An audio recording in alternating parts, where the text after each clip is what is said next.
नाम की चिड़िया अपने बच्चों के साथ रहती थी। वो बड़ी सीधी सादी, मेहनती और परोपकारी थी। उसी पेड़ पर एक सुंदरी नाम की बड़ी ही स्वार्थी, आलसी और दुष्कर्मी अपने बच्चों के साथ रहती थी। ठंड का महीना आ गया था। टुनटुनी चिड़िया ने अपने घर को ठंड से बचाने के लिए अच्छी तरह से मजबूत कर लिया। टुनटुनी चिड़िया ने देखा कि सुंदरी कौवी ने कोई रहने और खाने के कोई इंतजाम नहीं किया था। सुंदरी को केवल अपना पेट भरने से मतलब था। एक दिन टुनटुनी चिड़िया ने उसे समझाने की कोशिश की।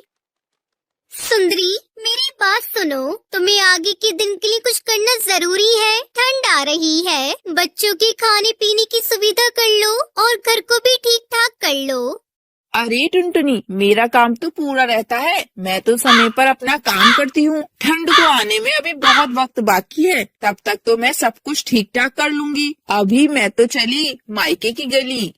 दोस्तों, कल की वीडियो में आपने इतने कम लाइक क्यों किए? मुझे बहुत बुरा लगता है। दोस्तों, जब मैं आपके कहने पर कहानी बनाती हूँ और आप बहुत कम लाइक करते हो, और जब आप कम लाइक करते हो तो मुझे वीडियो बनाने का बिल्कुल भी मन नहीं करता है। तो प्लीज दोस्तों, अब इस वीडियो पर जाकर लाइक कर दो।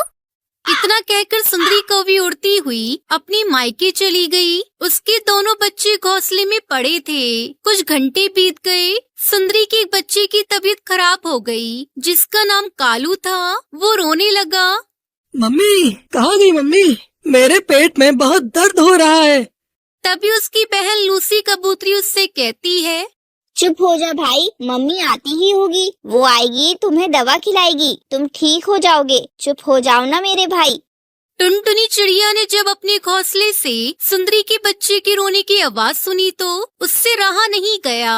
वो झट से उड़कर सुंदरी के बच्चे के पास पहुंच गई और उसकी हालत को पूछने लगी। कालू बेटा, अभी रुको, मैं दवाई लाती हूँ और तुम्हें खिलाती हूँ। तुम जल्दी ठीक हो जाओगे। चाची, हमें भूख लगी है, बहुत समय बीत गया, मम्मी नहीं आई। चिंता मत करो, मैं हूँ ना तुम्हारी चाची। अभी खाना और दवाई दोनों चीज हाजिर हो जाएंगी।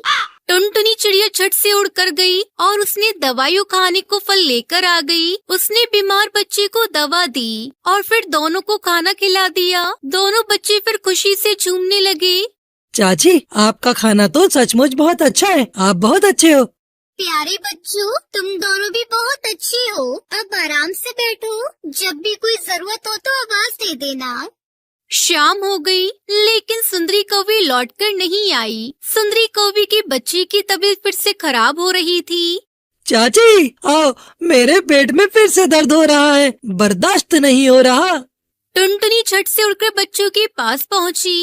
लगता है डॉक्टर बुलबुल को बुलाना ही पड़ेगा।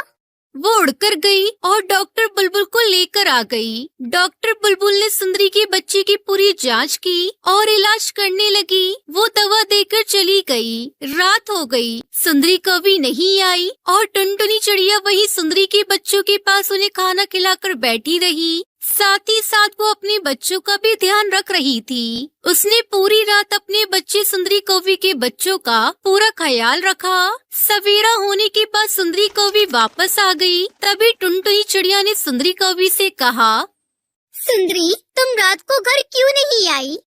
अरे मम्मी के यहाँ बड़ी पार्टी थी, मुझे वहीं रुकना पड़ा। बड़ा मजा आया। तुम्हें तो मजा आया, लेकिन यहाँ तुम्हारे बच्चे की तबीयत खराब हो गई थी। मैंने उसे दवा दी, डॉक्टर बुलबुल को बुलाकर उनसे भी दवा दिलवाई। अरे बड़े बड़े जंगलों में ऐसी छोटी मोटी बातें होती रहती हैं टुनटुनी। तुम हो ना हमारे बच्चों को संभालने के लिए, फिर मुझे काहे की चिंता हो सकती है। कुछ दिन बीत गए। टुनटुनी चिड़िया किसी काम से जंगल से बाहर गई थी। उसी समय एक सांप पेड़ पर आ गया और टुनटुनी के बच्चे देखकर डर गए। सुनहरी चिड़िया मदद की पुकार करने लगी। अरे सुंदरी आंटी, हमें बचाओ, इस सांप को यहाँ से भगाओ, हमें बहुत डर लग रहा है। तभी सुंदरी का बेटा कालू कौवा अपनी मम्मी से कहता है, मम्मी, बच्चों को बचा लो, नहीं तो सांप काट लेगा। तुम लोग चुप बैठो, उनकी मम्मी आएगी, उनको वही बचाएगी। मम्मी, आप इतनी दुष्ट मत बनो, पाप लगेगा। टुनटुनी चाची कितनी अच्छी है। मेरे बच्चे, तू नहीं समझेगा, पराई आग में कूदना बेवकूफी कहलाता है। उनकी मम्मी नहीं है, ऐसा मत करो, उन्हें बचा लो। तभी उसी समय अचानक से हरी तोता वहाँ आ गया और उन्होंने सांप को मारकर भगा दिया और बच्चों को बचा लिया। तभी सुनहरी हरी काका से कहती है, हरी काका ने तो बहुत अच्छा काम किया। हमारे काका ने हमें बचा लिया, सांप को भगा दिया। काका आप बहुत अच्छे हो। अब टुनटुनी चिड़िया अपने घर में आई। तब बच्चों ने सारी बात बताई। उसे दुख हुआ, लेकिन उसने सुंदरी कौवी से कुछ नहीं कहा। कुछ दिनों के बाद ठंड आ गई। रात में ठंड बढ़ी और सुंदरी कौवी का घर मजबूत न होने के कारण ठंडी हवाएं अंदर जाने लगी और उसके बच्चों को सताने लगी। उनके पास ठीक ठाक कंबल भी नहीं था और घर में खाने की भी कमी हो गई थी। बच्चे ठिठुर रहे थे और फिर ये सब टुनटुनी चिड़िया ने देखा तो उससे रहा न गया और उसने सुंदरी कौवी को आवाज लगाई, सुंदरी बहना, अरे सुंदरी बहना, बच्चों को लेकर यहाँ आ जाओ। ठंडी बहुत बढ़ गई है, उन्हें बहुत तकलीफ हो रही है। उनकी तकलीफ मुझसे बर्दाश्त नहीं हो रही है। बहना मान लो मेरा कहना और आ जाओ यहाँ पर रहने। फिर सुंदरी कौवी अपने बच्चों को लेकर टुनटुनी चिड़िया के घर में आ गई। वहाँ सारी व्यवस्था थी, खाने का भरपूर सामान भी था। टुनटुनी चिड़िया ने सबको खाना खिलाया। सुंदरी कौवी मन ही मन बहुत शर्म महसूस कर रही थी और अपने किए पर पछता रही थी। टुनटुनी बहन, मुझे माफ कर दो। तुमने मेरी हमेशा सहायता की, लेकिन मैंने तुम्हारे साथ बेवफाई की। आज मुझे अपने किए पर बहुत पछतावा हो रहा है। बहना भूल जाओ बातों को, तुम्हें अपने किए पर पछतावा हो रहा है, बस वही बहुत है। अब तुम अपने बच्चों का ध्यान अच्छे से रखो। उसके बाद टुनटुनी चिड़िया सुंदरी कौवी एक साथ खुशी खुशी रहने लगते हैं।